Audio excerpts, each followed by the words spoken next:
I know we got a lot to get into. You got the 10th album on the way. But before we get into all the music things, could you talk a little bit about how you guys all found each other and made the group? Sure. Well, Dave, our drummer, started the band in 1999, Wow. a long time ago.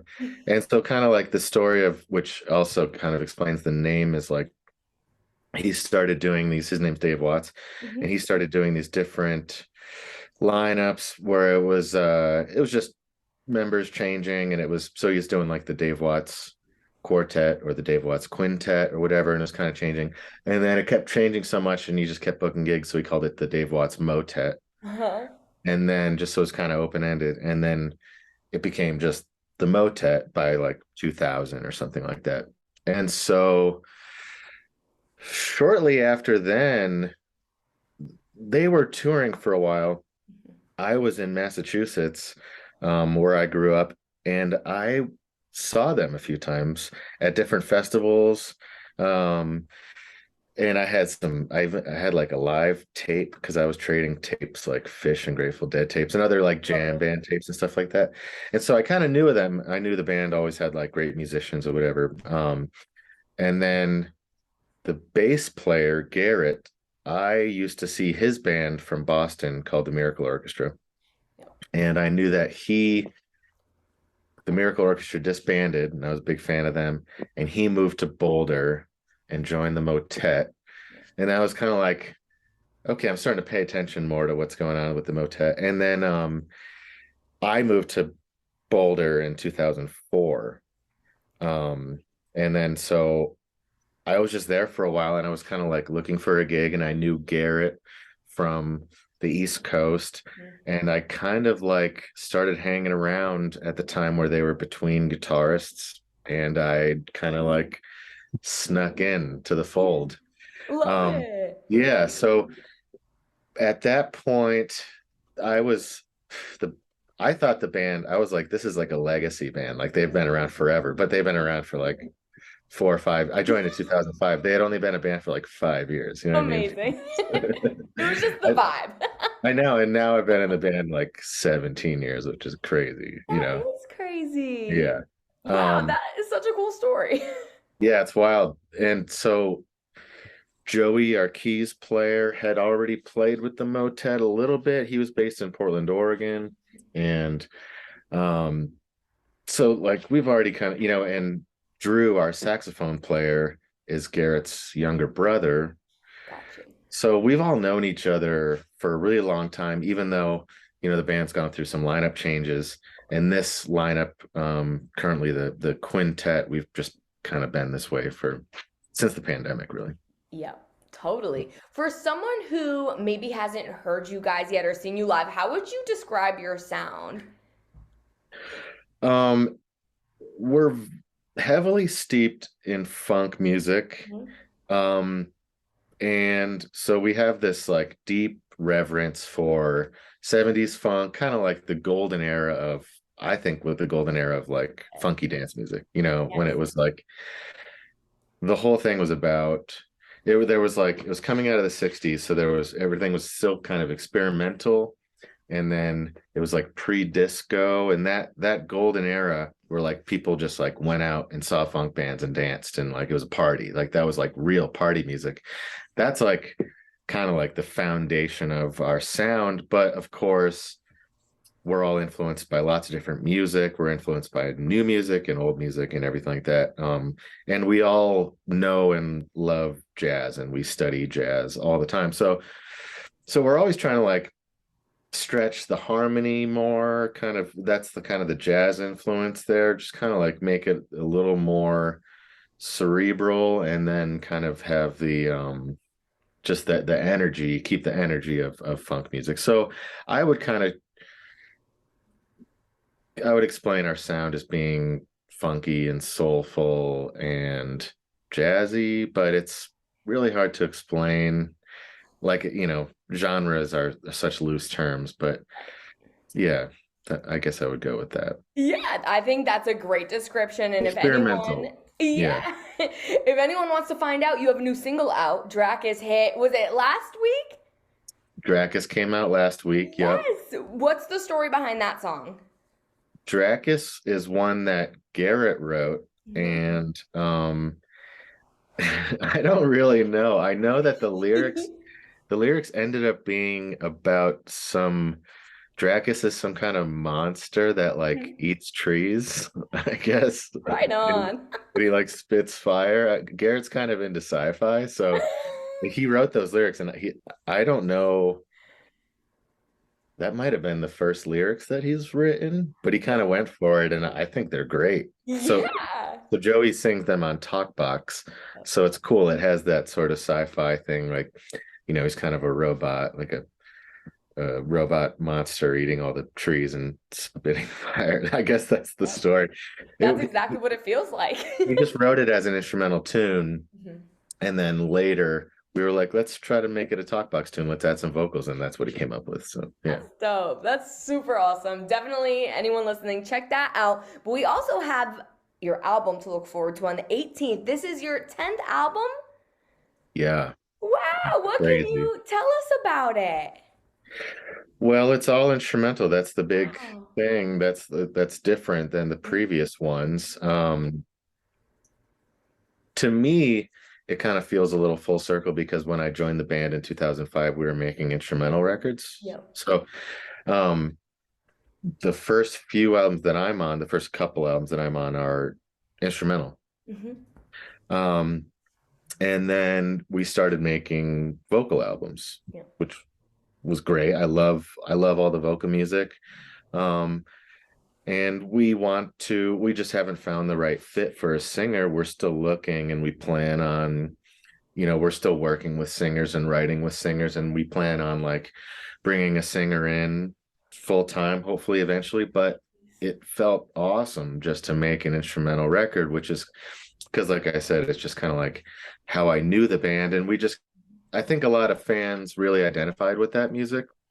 I think a lot of people missed, I know a lot of people loved our singers, Yeah. but I think some fans, anytime you change, people are going to have preferences or opinions or whatever. But so it is cool though. That said, that the people that fell in love with instrumental motet get a glimpse of that all these years later. And we're all improvising musicians at our core. And so the five of us just got to just like think outside the box and just go instrumental on this one and just kind of experiment and do something different. Oh, that's so cool. I'm sure the fans will love it. Like you said, that feels very full circle for you guys. So I'm very Yeah. excited to hear that on the 18th. In the meantime, looking at the places y'all have performed is crazy. Red Rocks is on there, Bonnaroo, just to name a couple. Are there any performances that really stick out to you as your favorite? Red Rocks is just always amazing, Yeah. but and we're just so lucky to be able to live here and have such a strong fan base here, so we get to play. We've had a chance to play Red Rocks a bunch. Um, those aren't always my favorite shows. Fair. Honestly, my favorite shows are the most like unpredictable nights. It's like the show in wherever, like Birmingham or something, where we like miss two flights and we get in there and we're like, we're not going to make this gig on time. There's no way.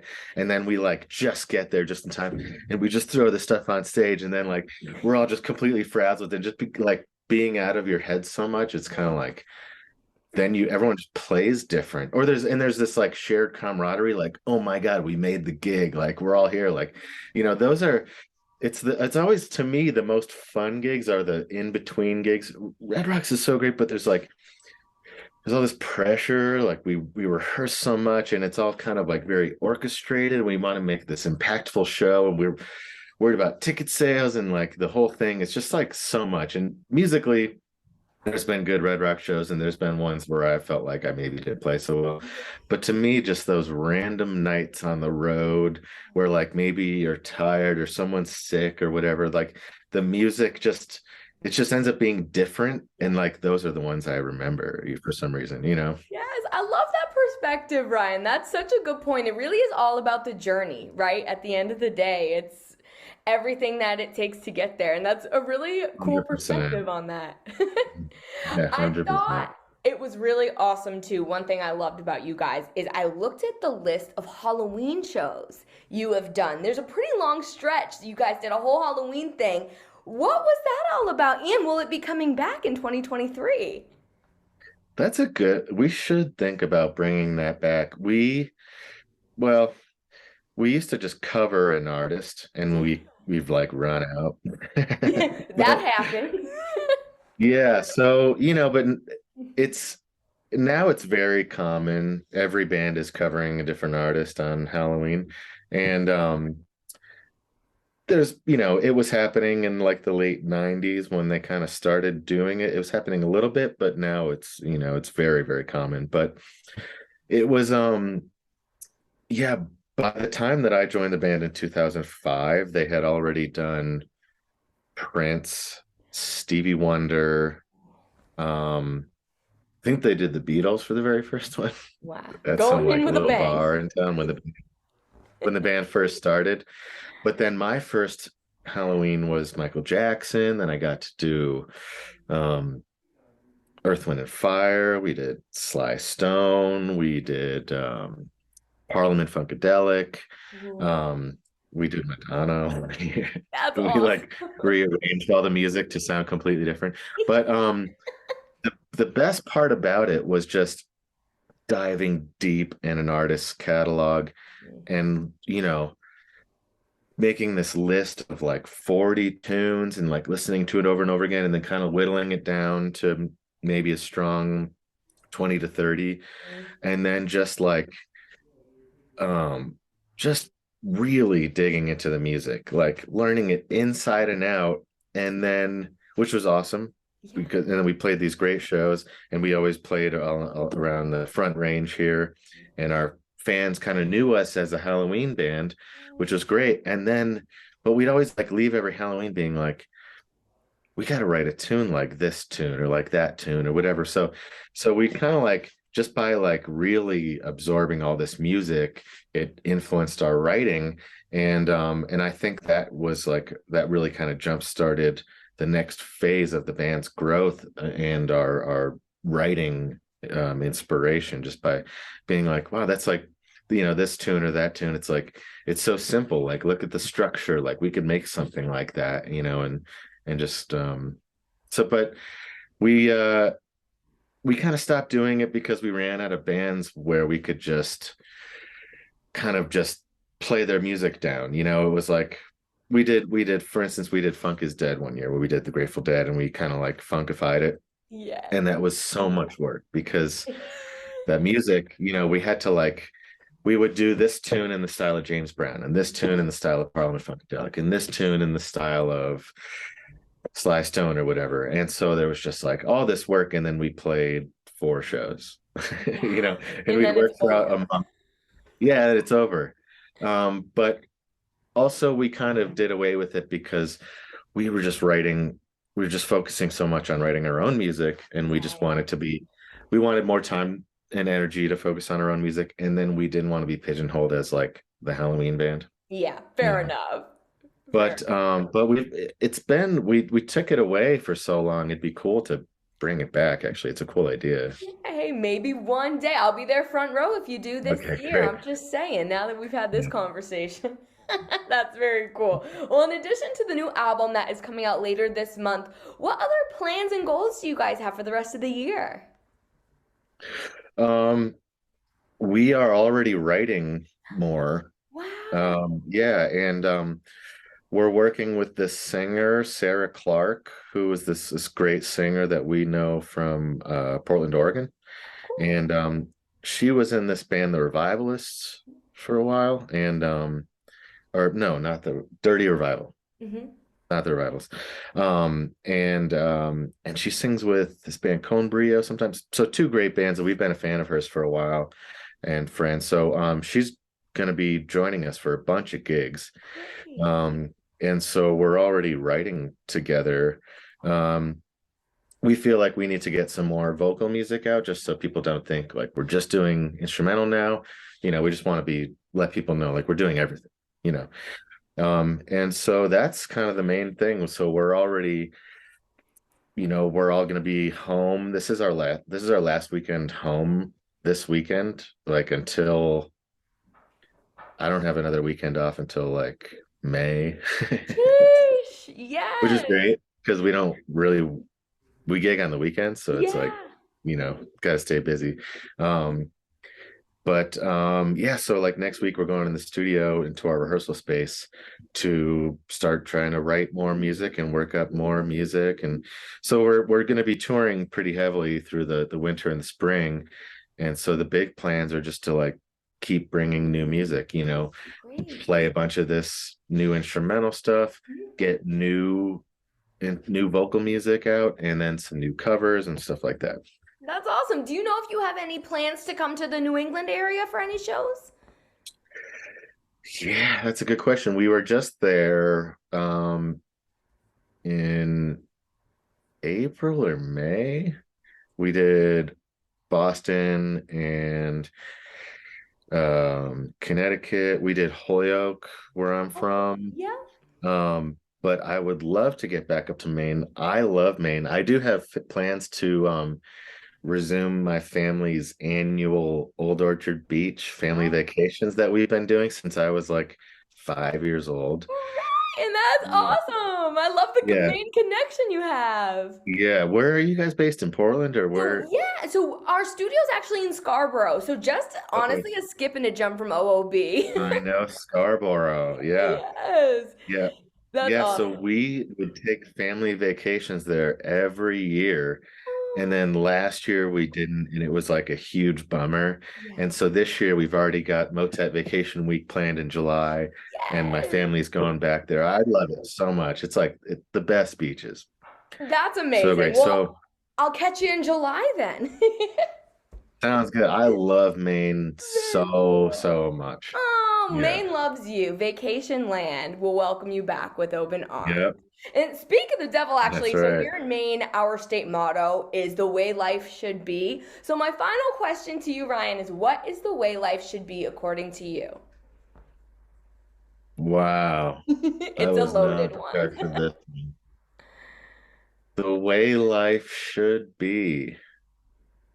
Um, I guess well, I mean that's a loaded question. It really is. It Because I'm stumps them thinking almost like, every time. well, I'm thinking and there's, You could get deep with geopolitical it. terms of Mm-hmm. of like the way life should be. It's like the older I get and the more, just politically speaking, the more I talk to the older generation and they remind me that like politics weren't always so divisive, or you just had like people just kind of rooted for their own teams, but it wasn't their whole identity. Like Yes. that was one way to actually like be like, Yeah. when I talk to my parents and when I was talking, when my grandparents were alive, they would just remind me like, people were uh, on either side of the aisle, and that's why it wasn't really discussed and it didn't really matter as much. I mean, I guess like maybe it matters more now. It always did, and I'm a card carrying liberal like through and Mhm. through, but it's like, so I'm always rooting for my team, but it's also just like, we're definitely divided Yeah. right now more than we actually are. We feel Yes. that way.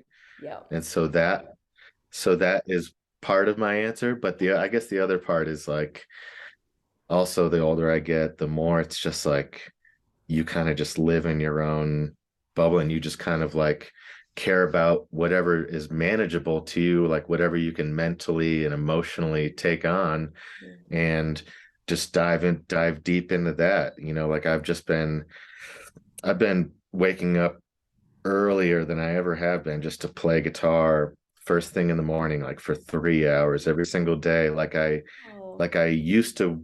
I remember like being in sixth or seventh grade and leaving, getting on the school bus and wishing I could just stay home and play guitar, And Yes. now it's like, that's one thing that I can do, and that makes me happy. So it's kind of just like also just do whatever you can find personal fulfillment in, and just like go in 100%, you know. Yes. I don't know I if love that's a it. great No, answer. that's That's all I perfect. got. That's honestly perfect. And I think Okay, there's cool. something to that too. The making sure your inner child is still kept happy too. Like you said, when you were in school, you wished you could have done that, and now you're doing it. Like there's something to that. That's really awesome. Very cool. Cool. Yeah. Well, thank you so much for taking the time to chat with me today, Ryan. I can't wait for the album, and I can't wait for you guys to join us in Maine in July. I can't wait either. Yeah. Yes. Hopefully I can get the Awesome. band back there soon enough. Yes. Love it. Well, you take care until we meet again. Awesome. Thanks, Haley.